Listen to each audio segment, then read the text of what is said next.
This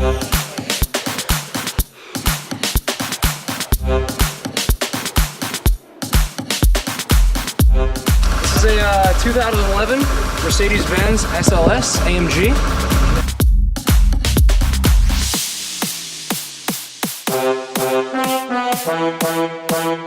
Basically all we did was purely just aesthetics, nothing performance-wise. These cars are so high-end that you kind of just leave it that way. They're worth a lot, they're appreciating in value now, so it's a nice car. What we did was we did the whole entire body in a satin pearl white wrap. He wanted something that would protect the body, this way if he's driving from little rock chips and things like that, instead of doing like a clear laminate protection on it. So the whole entire body originally was gloss white. We did it in the satin white. The material is from 3M. Took us probably about 6 or 7 days to do it. The total time to wrap the car and do the vinyl that we did, again, was maybe about 6 days. So if you're working at it maybe 7 hours a day or something like maybe 40 hours, 45 hours. These are all signed by the engineers who make them and everything. Pretty cool.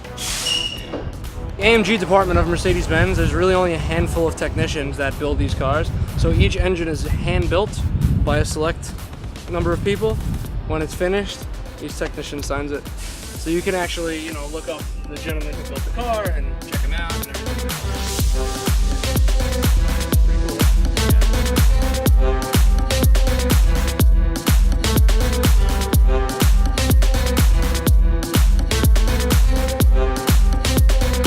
Well, now you're inside the SLS AMG. This is a 2011 with 18,000 miles. So pretty low mileage. The interior is still pretty clean, super mint.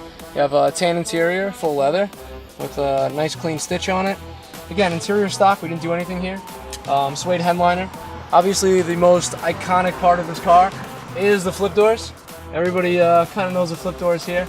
They're famous from the old gull wings from back in the day from Mercedes, which I think are about $1 million cars nowadays, right? So it's nice to have, you know, the design on the SLS.